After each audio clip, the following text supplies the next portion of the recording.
Hello friends, good afternoon. आज हम दूसरे दिन का आप सभी का क्लास टेस्ट ले रहे हैं, तो अध्ययन कीजिए। अब देखते हैं कि कल नोटिफिकेशन आ रही है कि नहीं आ रही है। कल हम राज्यसभा के बारे में देखे थे संविधान की कक्षा में। पंचायती राज व्यवस्था में संविधान संशोधन देखे 73वां और 74वां। भारत के भूगोल की संरचना में भूगर्भिक संरचना के बारे में देखे हैं भूगोल की कक्षा में। तो ये 3 टॉपिक आपके क्लास टेस्ट में शामिल हैं। तो आपको प्रत्येक प्रश्न के लिए 10 सेकंड का समय दिया जाएगा। आप सभी पहले प्रश्न सुन लिया कीजिए, क्योंकि उसके बीच में भी अलग से प्रश्न रहते हैं। तो आप लोग सीधा दूसरे प्रश्न में पहुंच जाते हैं और आंसर देना प्रारंभ कर देते हैं। ठीक है, तो बीच बीच में और प्रश्न पूछा जाता है, उसका भी आंसर दिया कीजिए। आज का हमारा पहला प्रश्न है, भारतीय संसद के अपर हाउस को किस नाम से जाना जाता है? ए राज्यसभा, बी विधानसभा, सी सीनेट और डी ऑप्शन है हाउस ऑफ लॉर्ड्स। प्रश्न आपसे पूछा जा रहा है कि भारतीय संसद के अपर हाउस को किस नाम से जाना जाता है?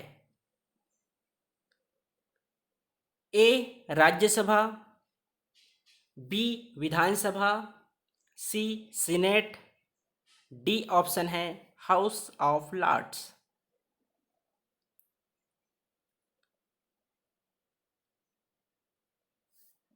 तो इसका आंसर हो जाएगा ऑप्शन ए राज्यसभा। दूसरा प्रश्न है, राज्यसभा को स्थायी सदन कहते हैं क्यों? पहला, सभी सदस्य आजीवन सदस्य होते हैं। बी, इसे विघटित नहीं किया जा सकता। सी, कुछ सदस्य प्रति 2 वर्ष में अवकाश ग्रहण करते हैं। डी ऑप्शन है बी और सी दोनों सही है।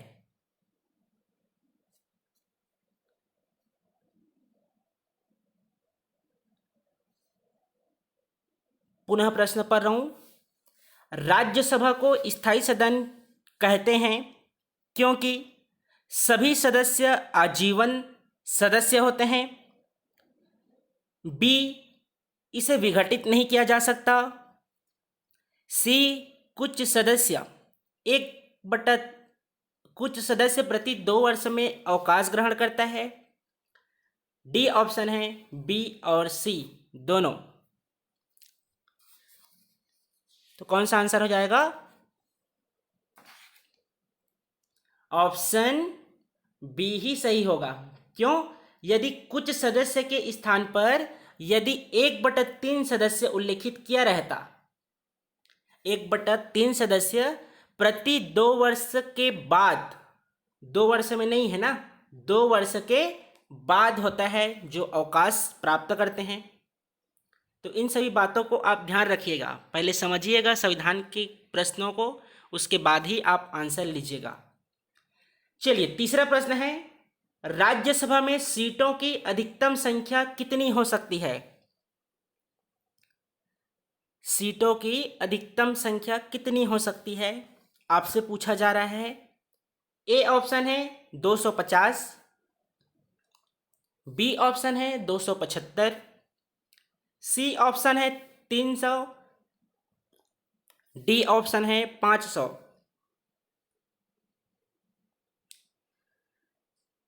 राज्यसभा में सीटों की अधिकतम संख्या कितनी हो सकती है? ए ऑप्शन है 250, बी ऑप्शन है 275, सी ऑप्शन है 300 और डी ऑप्शन है 500।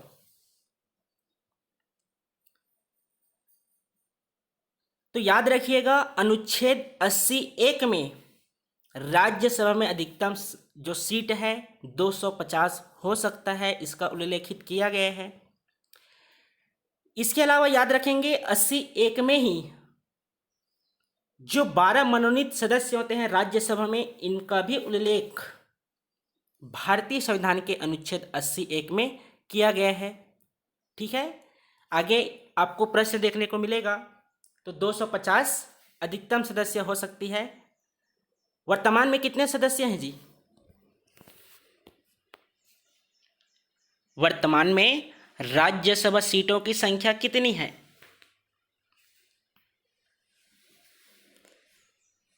बताइए सभी। तो अधिकतम सदस्य हो सकते हैं 245, जिसमें से आपके 233 निर्वाचित सदस्य होते हैं और 12 मनोनीत सदस्य होते हैं।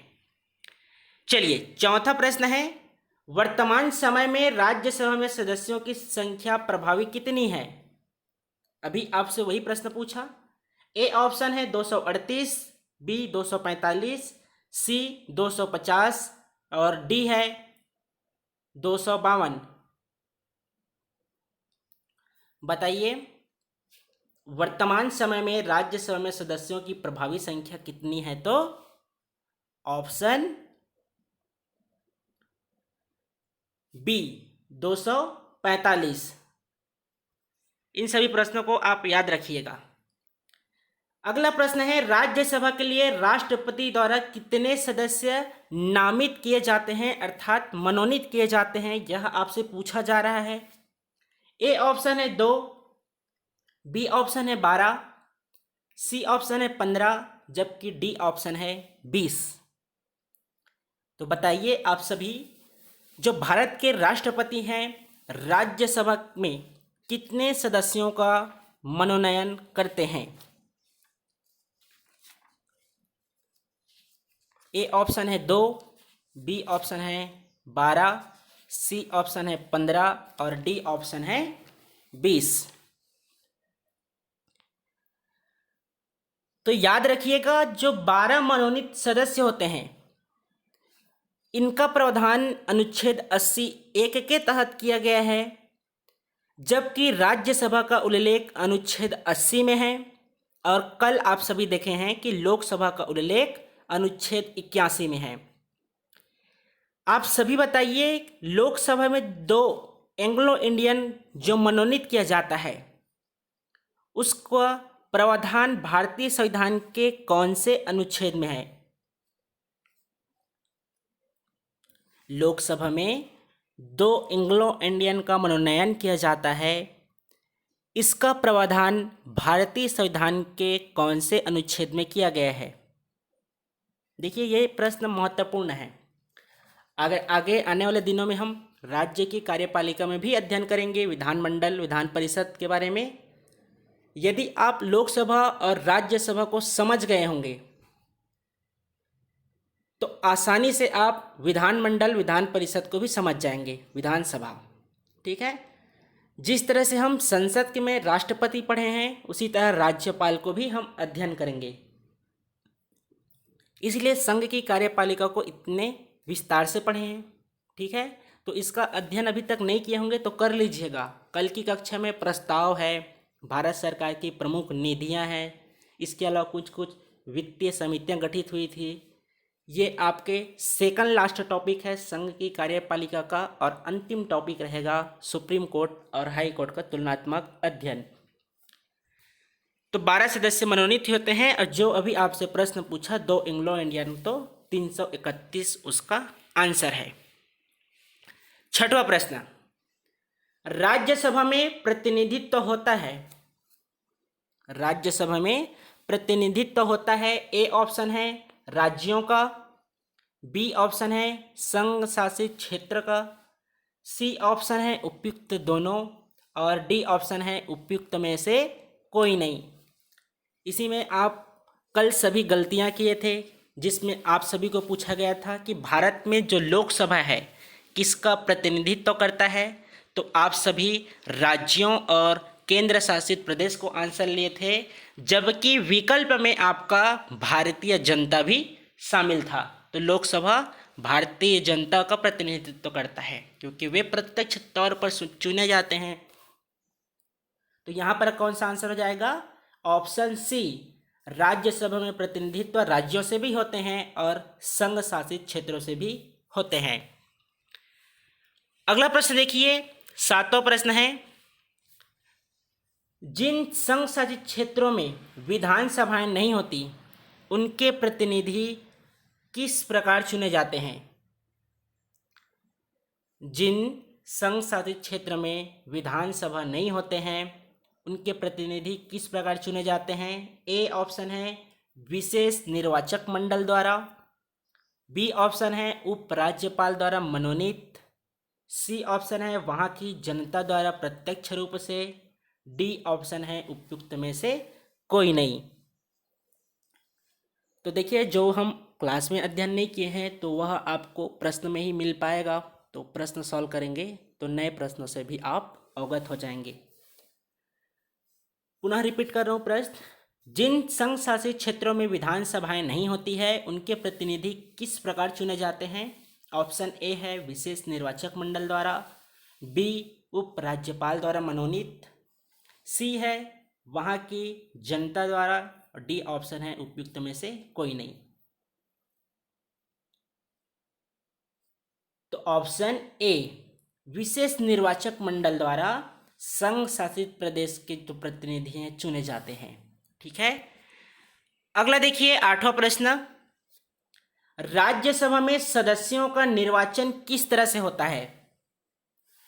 ए ऑप्शन है संचयी मत पद्धति द्वारा, बी ऑप्शन है सापेक्ष मत पद्धति द्वारा, सी है सूची पद्धति द्वारा, और डी ऑप्शन है अनुपातिक प्रतिनिधित्व के अनुसार एकल संक्रमणीय मत पद्धति द्वारा। अनुपातिक प्रतिनिधित्व एकल संक्रमणीय मत पद्धति द्वारा, ये आपका डी ऑप्शन है। तो आप सभी को पूछा जा रहा है कि राज्यसभा में सदस्यों का निर्वाचन होता है तो किस तरह से होता है बताइए। 4 विकल्प आपके सामने हैं।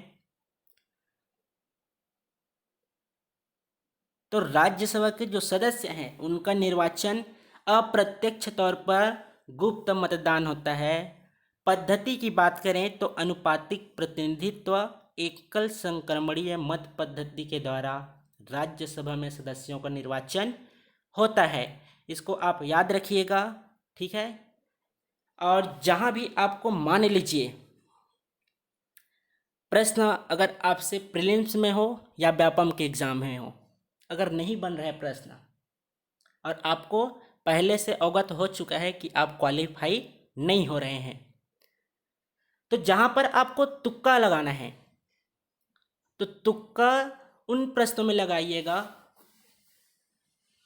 जिसको आप 2 आंसर में फंस रहे होंगे, एक में आप रिस्क उठा सकते हैं।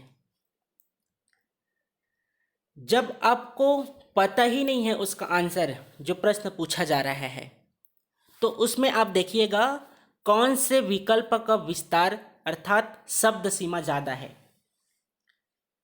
90% जो प्रश्न रहते हैं जिस प्रश्न में सर्वाधिक विस्तार वाले जो विकल्प होते हैं वही आंसर होता है। जैसे यहाँ पर शब्द सीमा की बात करें तो डी ऑप्शन में सर्वाधिक शब्द सीमा है। इस तरह से आपको भूगोल है, संविधान है, पर्यावरण है, इकोनॉमिक्स है, इन सभी प्रश्नों में आंसर आप रिस्क उठाकर ले सकते हैं। ठीक है, कब की स्थिति में? जब आपको पहले से अवगत हो गया है कि आपका सिलेक्शन नहीं होने वाला है। 9वां, राज्यसभा के लिए प्रत्येक राज्य के प्रतिनिधियों का निर्वाचन कौन करता है? ए विधानसभा के निर्वाचित सदस्य,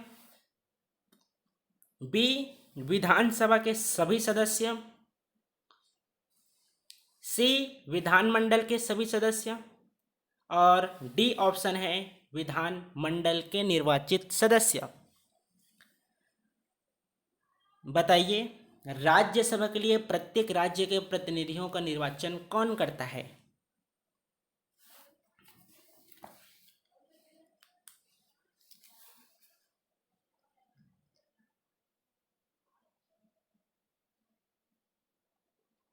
कौन सा हो जाएगा? ऑप्शन ए, जो विधानसभा के निर्वाचित सदस्य होते हैं उनके द्वारा राज्यसभा सदस्यों का निर्वाचन किया जाता है। ठीक है, यह हुआ आपका 9वां प्रश्न। अगला प्रश्न देखिए, अगला प्रश्न है आप सभी के लिए, राज्यसभा में राज्यों का प्रतिनिधित्व किस बात पर निर्भर करता है? ए राज्य का क्षेत्रफल, बी राज्य की जनसंख्या, सी उपयुक्त दोनों, और डी ऑप्शन है उपयुक्त में से कोई नहीं। राज्यसभा में राज्यों का प्रतिनिधित्व किस बात पर निर्भर करता है? ए राज्य का क्षेत्रफल, बी राज्य की जनसंख्या, सी उपयुक्त दोनों, डी उपयुक्त में से कोई नहीं। जब आप लोकसभा का कक्षा में ले रहा था तब भी बताया था कि जो सीटों का निर्धारण हुआ है वह जनसंख्या के आधार पर हुआ है, न कि क्षेत्रफल या जनसंख्या क्षेत्रफल। सिर्फ आपको जनसंख्या ही आंसर लेना है। तो 10वां प्रश्न का आंसर हो जाएगा ऑप्शन बी, राज्य की जनसंख्या के आधार पर राज्यों का प्रतिनिधित्व निर्भर करता है।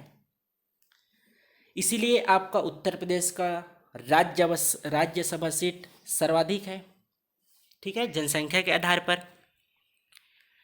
अगला देखिए, वही प्रश्न पूछा जा रहा है, राज्यसभा में किस राज्यों के प्रतिनिधियों की संख्या सर्वाधिक है?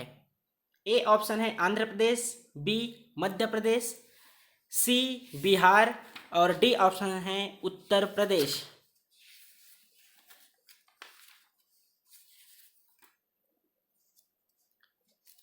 राज्यसभा में किस राज्य के प्रतिनिधियों की संख्या सर्वाधिक है? आंध्र प्रदेश, मध्य प्रदेश, बिहार या उत्तर प्रदेश? तो याद रखिएगा, जो उत्तर प्रदेश राज्य है वहाँ के राज्यसभा और लोकसभा दोनों सीट सर्वाधिक है। चलिए, ये प्रश्न आपके लिए थोड़ा सा दिमाग लगाना पड़ेगा, और इसी तरह के प्रश्न आप क्वेश्चन सॉल्व करेंगे संविधान में तब देखने को मिलेगा। निम्नलिखित में से कौन सा कथन सही नहीं है? जब भी आप प्रश्न सॉल्व करेंगे क्वेश्चन में टिक लगाइएगा, सही पूछा जा रहा है कि नहीं। तो निम्नलिखित में से कौन सा कथन सही नहीं है? तो चलिए हम उन विकल्पों को देखते हैं जो सही है। सही रहेगा तो आप यस कमेंट कीजिएगा, और गलत रहेगा तो नो, ठीक है। ऑप्शन ए है, राज्यसभा की अधिकतम सदस्य संख्या 250 है। राज्यसभा की अधिकतम संख्या 250 है, मतलब आपसे बोला जा रहा है कि 250 अधिकतम सदस्य हो सकता है। सही है कि गलत है? तो बिल्कुल यह आपका सही है। दूसरा पूछा जा रहा है, राज्यसभा निरंतरता का प्रतीक है, कंटिन्यू है, इसका विघटन नहीं होता, यह आपसे दूसरा विकल्प बोला जा रहा है। तो आप बताइए, क्या राज्यसभा निरंतरता का प्रतीक है? यस या नो?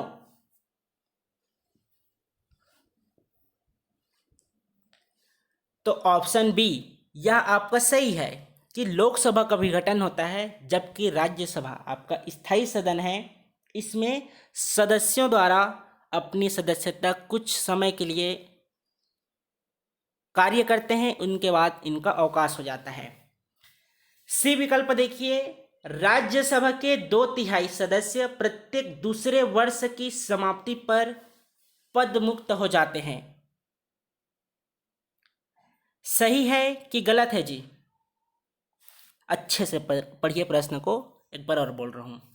राज्यसभा के 2/3 सदस्य प्रत्येक दूसरे वर्ष की समाप्ति पर पद मुक्त हो जाते हैं। सही है कि गलत है? दूसरे वर्ष की समाप्ति पर पद मुक्त होते हैं, यह आपका बिल्कुल सही है। लेकिन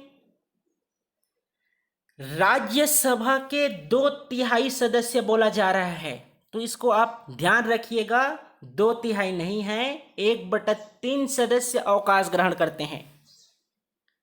तो इस तरह के प्रश्न से आप अवगत रहिएगा कि राज्यसभा के 1/3 सदस्य प्रत्येक दूसरे वर्ष की समाप्ति पर पद मुक्त हो जाते हैं। इस तरह से जितने भी सदस्य हैं 1/3, 1/3, 1/3 करते हुए उनका कार्यकाल 6 वर्षों का होता है। ठीक है, तो सदस्यों का कार्यकाल होता है, न कि राज्यसभा का। तो यह आपका गलत हुआ। आगे भी और देख लेते हैं। डी ऑप्शन है, राज्यसभा में प्रत्येक राज्य और संघ राज्य क्षेत्रों में सीटों का आवंटन संविधान की 4वीं अनुसूची द्वारा नियत किया गया है। तो आप सभी अनुसूची में पढ़े ही हैं कि राज्यों में राज्यसभा सीट का आवंटन का जो प्रावधान है 4वीं अनुसूची में उल्लेखित आपको मिलता है।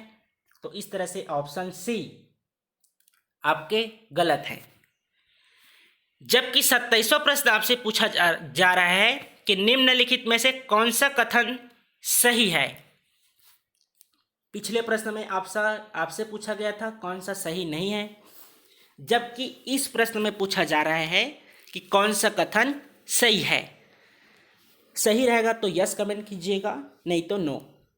विकल्प ए है, राज्यसभा के सभी सदस्य का निर्वाचन राज्यों की विधानसभा करती है। सही है कि गलत है? सभी सदस्य बोला जा रहा है, जिसमें आपके केंद्र शासित प्रदेश क्षेत्र के भी आते हैं और इसके अलावा राज्यों से भी आते हैं। सोच लीजिए अच्छे से। राज्यसभा के सभी सदस्यों का निर्वाचन राज्यों की विधानसभा करती है।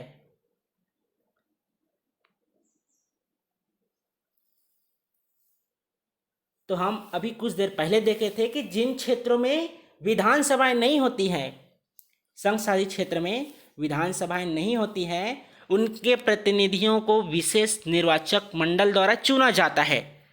तो विधानसभाएं नहीं हैं तो निर्वाचक मंडल चुनती है। तो निश्चित रूप से राज्यसभा के सभी सदस्यों का निर्वाचन राज्यों की विधानसभा करती है, तो ऐसा नहीं है। कुछ सदस्यों का मनोनयन होता है जिसमें 12 सदस्य शामिल हैं। ठीक है, तो पहला आपका गलत है। दूसरा देखिए, उपराष्ट्रपति राज्यसभा का पदेन सभापति होता है, अतः राज्यसभा का कोई सदस्य ही उपराष्ट्रपति पद के लिए चुनाव लड़ सकता है। सही है कि गलत है? उपराष्ट्रपति राज्यसभा का पदेन सभापति होता है, अतः राज्यसभा का कोई सदस्य ही राष्ट्रपति पद के लिए चुनाव लड़ सकता है। सही है कि गलत है जी? क्या लोकसभा का सदस्य उपराष्ट्रपति का चुनाव नहीं लड़ सकता है क्या?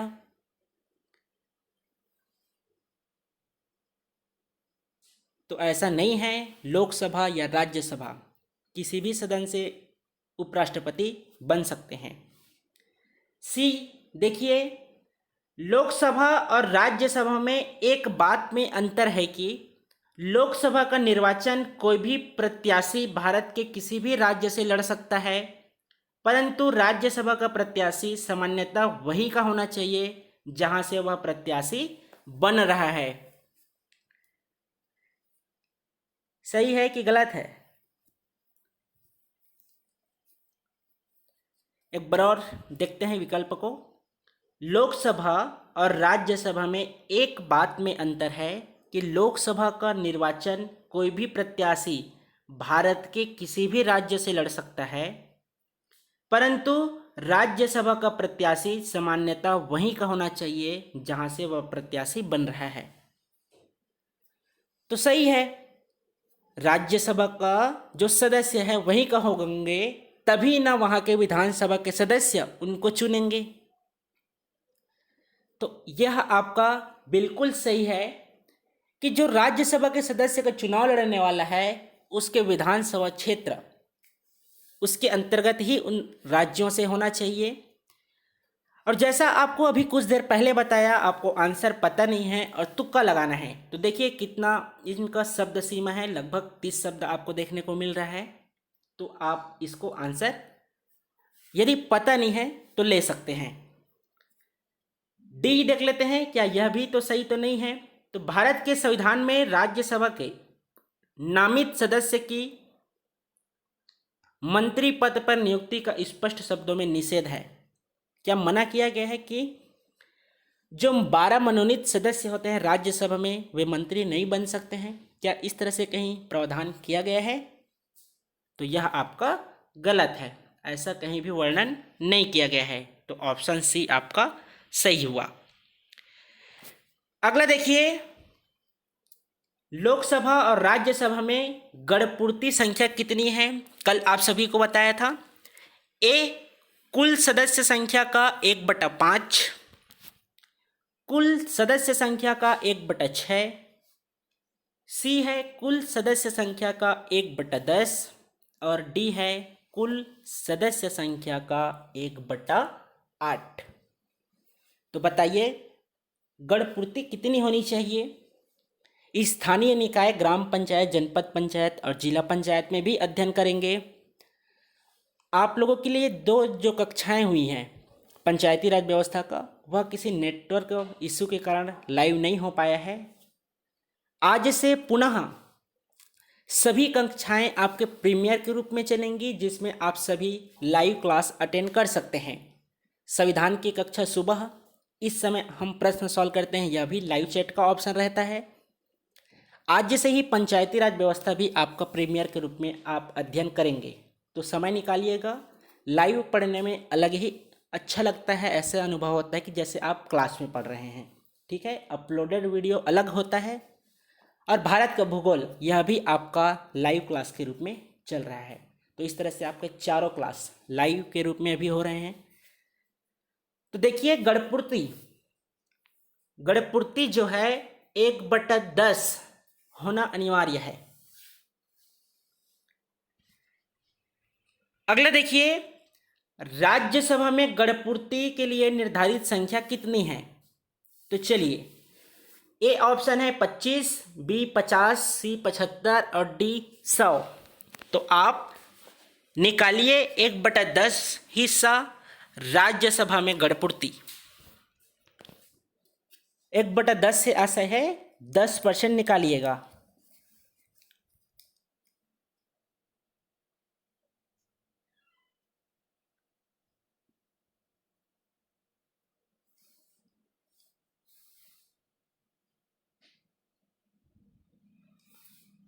बताइए राज्यसभा में गणपूर्ति के लिए निर्धारित संख्या कितनी है जी?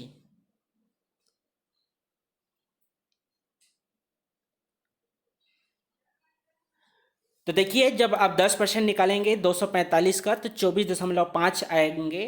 तो इस तरह से गणपूर्ति 25। ठीक है, ए ऑप्शन आपका सही है।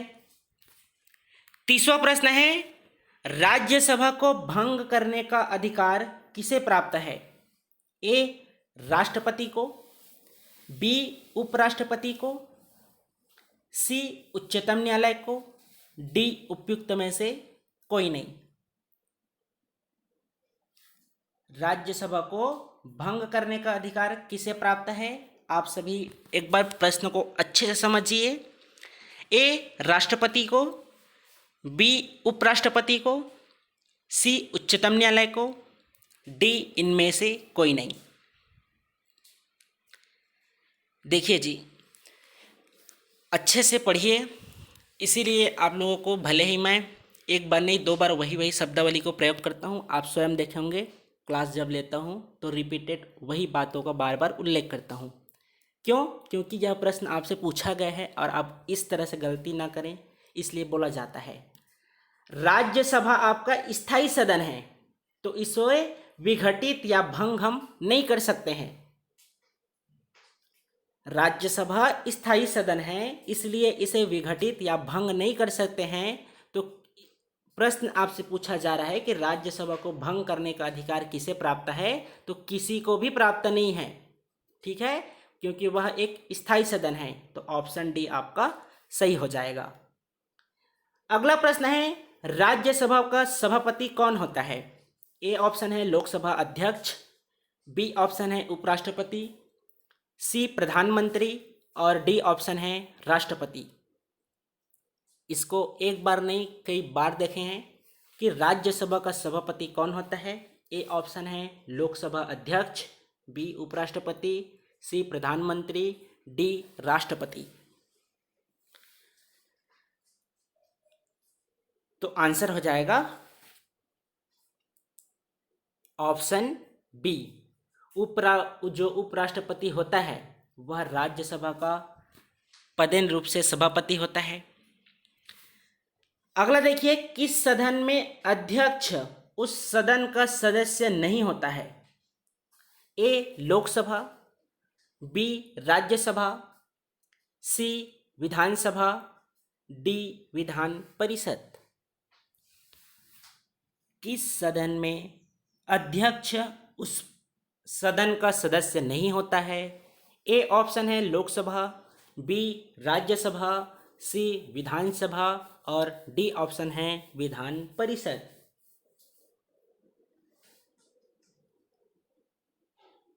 देखिए, लोकसभा जो अध्यक्ष होता है सदस्यों में से ही किसी एक को अध्यक्ष बनाया जाता है, जबकि राज्यसभा के जो अध्यक्ष हैं अर्थात सभापति हैं वह पदेन रूप से उपराष्ट्रपति होते हैं और उपराष्ट्रपति लोकसभा या राज्यसभा के सदस्य हो सकते हैं। तो किस सदन में अध्यक्ष उस सदन के सदस्य नहीं होते हैं, तो राज्यसभा के, क्योंकि वे पर्टिकुलर उपराष्ट्रपति होते हैं। तो ऑप्शन बी आपका सही है। अगला देखिए, राज्यसभा के सभापति का चुनाव कौन करता है। राज्यसभा के सभापति का चुनाव कौन करता है, तो सभापति से आप समझ गए होंगे, उपराष्ट्रपति के बारे में आपसे पूछा जा रहा है। तो ए ऑप्शन है राज्यसभा के निर्वाचित सदस्य, बी ऑप्शन है लोकसभा एवं राज्यसभा के सभी सदस्य, सी ऑप्शन है लोकसभा के निर्वाचित सदस्य, डी ऑप्शन है लोकसभा, राज्यसभा तथा राज्यों की विधानसभाओं के निर्वाचित सदस्य। तो बताइए, राज्यसभा के जो सभापति हैं अर्थात उपराष्ट्रपति हैं उनका चुनाव कौन करता है जी। कौन कौन अपने मत का प्रयोग करते हैं, यह आपसे पूछा जा रहा है। तो बताएं आप सभी कौन सा आंसर उचित और सही है। ऑप्शन डी सही है। नहीं जी, ऑप्शन बी लोकसभा एवं राज्यसभा इनके निर्वाचित एवं मनोनीत जितने भी सदस्य रहते हैं वे भारत के उपराष्ट्रपति के चुनाव में भाग लेते हैं, जबकि ऑप्शन डी में जो उल्लेखित है लोकसभा है, राज्यसभा है एवं राज्यों की विधानसभा के जो निर्वाचित सदस्य हैं ये सभी भारत के राष्ट्रपति इसके चुनाव में भाग लेते हैं। इसको आप अच्छे से अध्ययन कीजिए। संघ की कार्यपालिका से ही प्रश्न पूछे जाते हैं और महत्वपूर्ण है आपके संविधान की कक्षा भी। राज्यसभा का सभापति ए ऑप्शन है राज्यसभा सदस्यों द्वारा चुना जाता है, बी ऑप्शन है लोकसभा एवं राज्यसभा के सदस्यों द्वारा संयुक्त रूप से चुना जाता है, सी ऑप्शन है राष्ट्रपति द्वारा नियुक्त होता है, डी ऑप्शन है इनमें से कोई नहीं। तो कौन सा सही हो जाएगा। अभी कुछ सेकंड पहले ही देखे हैं कि लोकसभा एवं राज्यसभा के जितने भी सदस्य होते हैं वे आपस में भारत के उपराष्ट्रपति को चुनते हैं। आप अपने दिमाग में बैठा लीजिए कि राज्यसभा के सभापति उपराष्ट्रपति होते हैं और उपराष्ट्रपति का चुनाव लोकसभा एवं राज्यसभा के मनोनीत एवं निर्वाचित दोनों सदस्य उस चुनाव में भाग लेते हैं। अगला प्रश्न है, निम्नलिखित में से किसकी अध्यक्षता असदस्य द्वारा की जाती है।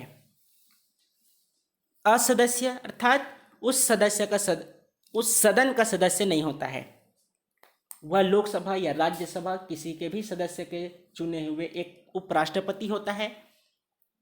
तो ऑप्शन बी आपका सही है। जो राज्यसभा की अध्यक्षता अर्थात सभापति होता है, ठीक है, वह असदस्य द्वारा की जाती है।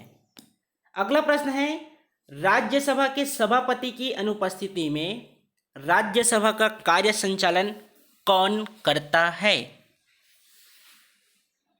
ए ऑप्शन है लोकसभा अध्यक्ष, बी ऑप्शन है लोकसभा उपाध्यक्ष, सी ऑप्शन है उपसभापति, डी ऑप्शन है केंद्रीय गृह मंत्री। बताइए, राज्यसभा के सभापति की अनुपस्थिति में राज्यसभा का कार्य संचालन कौन करता है? तो इसका आंसर हो जाएगा ऑप्शन सी, उपसभापति। ठीक है, इसको आप याद रखिएगा। अगला प्रश्न है, राज्यसभा के उपसभापति का निर्वाचन कौन करता है? उपसभापति का निर्वाचन कौन करता है? ए ऑप्शन है लोकसभा के सदस्य, बी ऑप्शन है राज्यसभा के सदस्य, सी राष्ट्रपति, डी उपराष्ट्रपति। इस तरह से प्रश्न सॉल्व करेंगे तभी आप अपनी समझ को विकसित कर पाएंगे जी।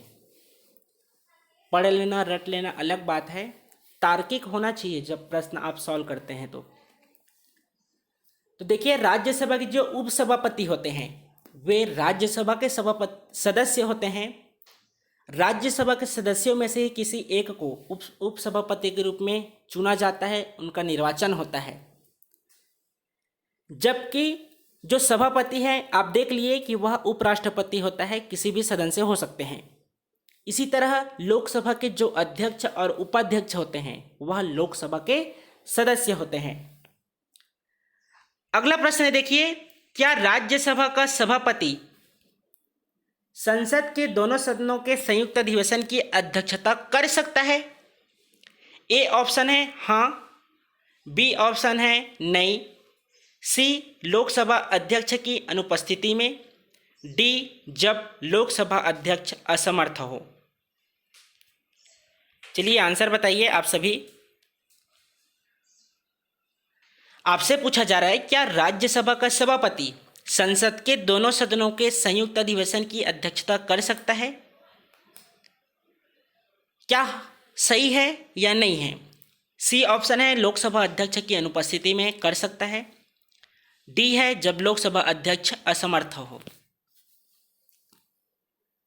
तो याद रखिएगा, हम अध्ययन किए हैं कि लोकसभा अध्यक्ष की अनुपस्थिति में उपाध्यक्ष है वह संयुक्त अधिवेशन की अध्यक्षता करता है। तो यह आपका ऑप्शन बी नहीं वाला जो विकल्प है वह सही है कि राज्यसभा का सभापति संसद के दोनों सदनों की संयुक्त अधिवेशन की अध्यक्षता नहीं करता है, अध्यक्षता करती है लोकसभा अध्यक्ष। इसकी अनुपस्थिति में उपाध्यक्ष भी अनुपस्थित है तो उपसभापति और उपसभापति भी अनुपस्थित है तो सदस्यों में से ही किसी एक को उसकी अध्यक्षता सौंपी जाती है। इसको आप याद रखिएगा, अनुपस्थिति वाला प्रश्न पूछा जाता है। चलिए, ये तो था आपके संविधान के प्रश्न। आइए अब पंचायती राज व्यवस्था के प्रश्न सॉल्व करेंगे। तो अभी आपकी सिर्फ 2 ही कक्षाएं हुई हैं, तो इसमें ज़्यादा प्रश्न आपको देखने को तो नहीं मिलेगा। जैसे ही हम जो प्रमुख अनुच्छेद हैं पढ़ना प्रारंभ करेंगे उसमें आपको अधिक प्रश्न देखने को मिलेगा। तो सबसे पहले हम ग्राम सभा से प्रारंभ करेंगे। भारत के संविधान के 73वें संविधान संशोधन के अनुसार पंचायत के सदस्य के निर्वाचन हेतु न्यूनतम आयु कितनी निर्धारित की गई है? ए 18 वर्ष, बी 20 वर्ष, सी 21 वर्ष, डी 25 वर्ष। बताइए जी, भारत के संविधान के 73वें संविधान संशोधन के अनुसार पंचायत के सदस्य के निर्वाचन हेतु न्यूनतम आयु कितनी निर्धारित की गई है, कितना निर्धारित है?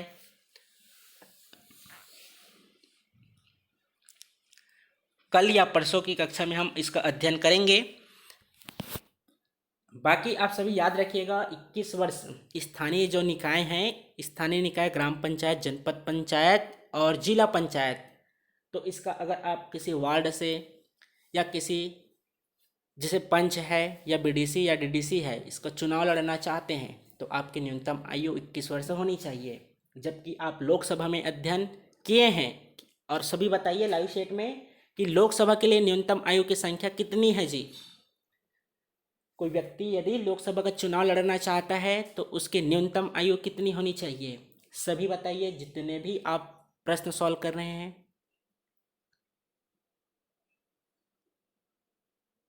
तो लोकसभा का है 25 वर्ष और राज्यसभा का सभी बताएं, राज्यसभा का कितना है? राज्यसभा का है 30 वर्ष और भारत के राष्ट्रपति के लिए 35 वर्ष। तो इसको आप याद रखिएगा। चलिए अगला प्रश्न है, ये पूछा हुआ प्रश्न है, 73वें संवैधानिक संशोधन के विषय में क्या सही है? कल अध्ययन किए हैं 73वां संविधान संशोधन, तो क्या क्या पढ़े हैं आप देख लीजिए। इसमें से आप बताइएगा कौन कौन सा सही है, कौन सा गलत है।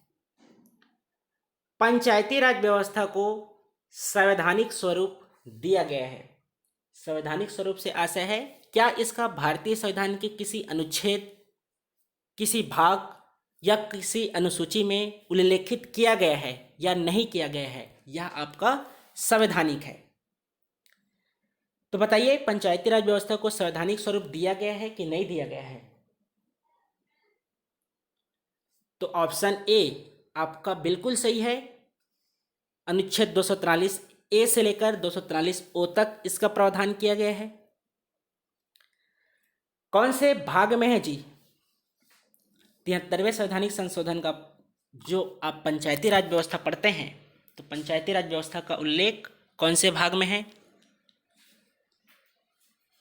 ये आपके सामान्य प्रश्न है, लेकिन जिस तरह से अभी आपको प्रश्न देखने को मिल रहा है कि विषय में क्या सही है, इसी तरह के प्रश्न आपको पंचायती राज व्यवस्था में देखने को मिलेगा।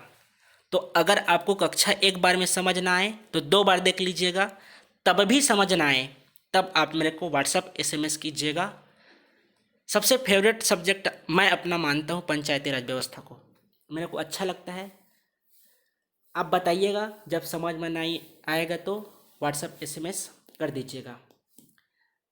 बी ऑप्शन है, मतलब दूसरा विकल्प है, पंचायती राज व्यवस्था को वैधानिक स्वरूप दिया गया है। हम अभी देखे हैं कि यह इसे एक संवैधानिक स्वरूप दिया गया है, तो वैधानिक स्वरूप नहीं दिया गया है, यह आपका गलत हो जाएगा। तीसरा देखिए, संविधान में एक नई अनुसूची जोड़ी गई है। जब संविधान संशोधन किया गया तो एक नई अनुसूची जोड़ा गया है। यह आपसे तीसरा जो विकल्प है इसमें उल्लेखित किया जा रहा है। तो आप सभी बताइए, क्या एक नई अनुसूची जोड़ा गया है या नहीं जोड़ा गया है? ये आपको पता होना चाहिए कि जोड़ा गया है कि नहीं जोड़ा गया है। तो देखिए, 73वां जो संविधान संशोधन है उसमें 11वीं अनुसूची जोड़ी गई थी, जिस पर आप 29 विषय पर कानून बना सकते हैं। 29 विषय आपको प्रदान किया गया था। तो तीसरा जो विकल्प है, तीसरा जो आंसर दिया गया है, वह आपका सही है। अगला देखिए, इस संशोधन के कारण संविधान में 15 अनुच्छेदों की वृद्धि हुई है। सही है कि गलत है जी? गिन लीजिए एक बार।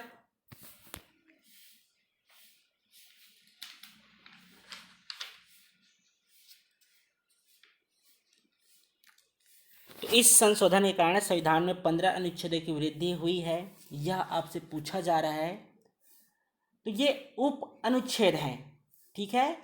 उप अनुच्छेद जो हैं 243 ए से लेकर 243 ओ तक, इसीलिए हम 395 जो मूल संविधान में अनुच्छेद उल्लेखित किया गया है, उसी 395 अनुच्छेद को आज भी हम आंसर के रूप में लेते हैं। आज भी हम 395 अनुच्छेद का अध्ययन करते हैं, ठीक है। जबकि अगर आप गणना के आधार पर देखेंगे, गणना के आधार पर किस तरह से, जैसे अभी आप देखे हैं 243 ए से लेकर 243 ओ तक, तो इस आधार पर देखेंगे तो 465 अनुच्छेद होते हैं, जिसके अंतर्गत आप मौलिक कर्तव्य भी पढ़ते हैं। अभी देखे हैं पंचायती राज, इसके बाद नगरीय निकाय है, इसके अलावा 80(1), 82 मौलिक अधिकार में भी पढ़ते हैं। 19, 1, 2, 3, 4 इस तरह से। अगर इस तरह के सभी अनुच्छेदों को आप जोड़ेंगे, टोटल गणना के आधार पर 465 अनुच्छेद होता है। लेकिन 73वें संविधान संशोधन जो हुआ है पंचायती राज व्यवस्था संबंधित, इसके उप अनुच्छेद हैं, ठीक है, 243 के उप अनुच्छेद हैं, तो इसमें वृद्धि हुई है, तो यह आपका गलत है। अगर गणना के आधार पर कहा जाता तो आप बिल्कुल आंसर ले सकते थे। पांचवा देखिए, प्रजातंत्र को तीसरे स्तर पर लागू किया गया है, सही है कि गलत है जी? तो यह आपका सही है। तो देख लीजिए कौन कौन सा सही हुआ।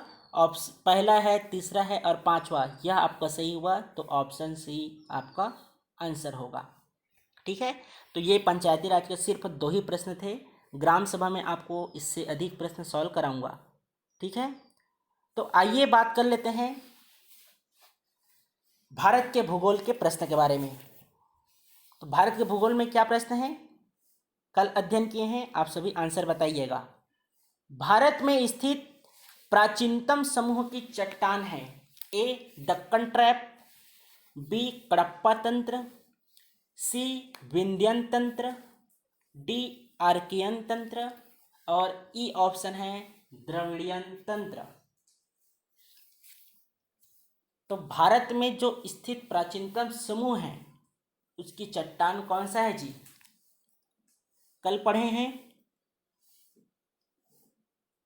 अध्ययन कर लिया कीजिए, एक बार रिवाइज करके आप सभी प्रश्न सॉल्व किया कीजिए। जब 9 बजे की कक्षा होती है उस समय आपको टॉपिक बता दिया जाता है कि 12 बजे आपका कौन से विषय का टेस्ट होगा, कौन से टॉपिक उसमें शामिल रहेंगे। तो आप अपना बहुमूल्य आधा से 1 घंटा निकाल लीजिएगा और रिवीजन करके आया कीजिएगा। तो भारत में स्थित प्राचीनतम समूह की चट्टान है ऑप्शन डी आर्कियन शैल समूह के जो चट्टान है इनका निर्माण सबसे पहले हुआ है, इसलिए यह आपके प्राचीनतम समूह के चट्टान के अंतर्गत आते हैं। अगला देखिए, भारत का सर्वाधिक खनिज स्रोत शैल तंत्र है। क्या प्रश्न है? भारत का सर्वाधिक खनिज स्रोत शैल तंत्र कौन सा है? कौन से जो शैल समूह है उसमें सर्वाधिक मात्रा में आपको खनिज प्राप्त होते हैं, यह पूछा जा रहा है। कि ए ऑप्शन है धारवाड़, बी है विंध्यन शैल समूह, सी कडप्पा शैल समूह, डी है गोंडवाना शैल समूह।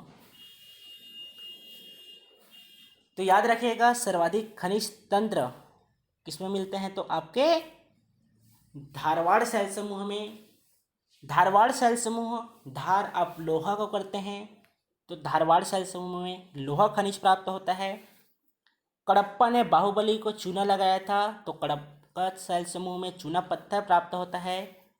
गोंडवाना आप लगभग देखेंगे सभी का जो गोड़ अर्थात पैर होता है, आप ऐसा मान सकते हैं कि काला होता है, तो गोंडवाना शैल समूह में कोयला प्राप्त होता है, कोयला आपका काला होता है, ठीक है। जबकि विंध्यन शैल समूह में बॉक्साइट खनिज प्राप्त होता है, इसको आप याद रखिएगा। चलिए आज का अंतिम और आज की कक्षा यहीं पे समाप्त करेंगे। चलिए अंतिम प्रश्न देख लीजिए, प्रायद्वीपीय भारत की कोयला पट्टियाँ किस काल में विकसित हुई थी? ए गोंडवाना काल, बी कडप्पा काल, सी धारवाड़ काल, डी आर्कियन काल, ई प्लाईस्टोसीन काल। काल नहीं देना था विकल्प में, देने के लिए तो आपको शैल समूह ही देना था, लेकिन CGPSC 2017 MOI के जो प्रश्न थे उसमें काल उल्लेखित किया गया था। तो अभी देखे हैं कोयला जो खनिज है आपके गोंडवाना शैल समूह में प्राप्त होते हैं, तो ऑप्शन ए सही हो जाएगा, ठीक है। तो इस तरह से हुआ आज आप सभी का क्लास दूसरा दिन का टेस्ट। ये सभी आपके क्लास टेस्ट है ना जी। मैराथन टेस्ट आपके संडे को ही होगा और 12 बजे आपका मैराथन टेस्ट होगा। देखते हैं अगर कल अधिसूचना या नोटिफिकेशन जारी होता है हमारे छत्तीसगढ़ लोक सेवा आयोग के द्वारा, PSC के द्वारा, उसकी रणनीति एक अलग तरह से करेंगे। अगर नोटिफिकेशन में पर्टिकुलर एग्ज़ाम डेट का उल्लेखित किया जाता है। तो आप सभी इंतज़ार कीजिए। मैं तो काफ़ी इंतज़ार कर रहा हूँ नोटिफिकेशन आने का, क्योंकि मैं उस रणनीति को अलग तरीके से बनाना चाहता हूँ। जब नोटिफिकेशन आएगी तो बाकी आप सभी भी एक रणनीति के तहत ही पढ़ाई कीजिएगा। आपके जैसे ही काफ़ी लोग हैं, लगभग 1 लाख प्लस स्टूडेंट हैं जो CGPSC प्रीलिम्स का एग्ज़ाम देते हैं। तो आपका जो टक्कर अर्थात जिनसे आपको आगे बढ़ना है, जिनसे आपको कंपटीशन होना चाहिए, सिर्फ 25,000 स्टूडेंट, इतने ही छात्र छात्राओं से आपको कंपटीशन करना है। जो 75,000 हैं अभी वर्तमान में आप देखेंगे तो अध्ययन नहीं कर रहे हैं। क्यों नहीं कर रहे हैं? क्योंकि अभी नोटिफिकेशन नहीं आया है। नोटिफिकेशन आने के बाद ही तैयारी प्रारंभ करेंगे।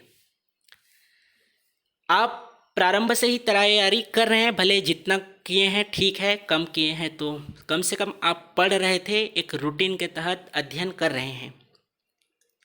ठीक है, तो आगे भी इसी तरह से अध्ययन कीजिएगा और इसी तरह प्रश्न सॉल्व करेंगे, तभी आप में कॉन्फिडेंस बढ़ेगी। तो चलिए, मैं भी तो इंतज़ार कर ही रहा हूँ नोटिफिकेशन आने का। उसके हिसाब से आपके लिए एक अलग रणनीति तय करूँगा। तो काल आप सभी के लिए, मेरे लिए और छत्तीसगढ़ के जितने भी अभी बेरोजगार युवा युवतियाँ हैं, उसके लिए नोटिफिकेशन जारी हो जाए, ताकि एक नई सुबह के साथ और एक नई रणनीति के तहत हम अध्ययन प्रारंभ करेंगे। ठीक है, तो चलिए फिर मिलते हैं 3 बजे संविधान की कक्षा में। ये हुआ आपका क्लास दूसरा दिन का टेस्ट। फिर रात को अध्ययन करेंगे भारत के भूगोल के बारे में। ठीक है, यदि आप इस चैनल में नए होंगे तो चैनल को सब्सक्राइब कर लीजिए, ताकि आपको समय पर नोटिफिकेशन मिल जाए। धन्यवाद।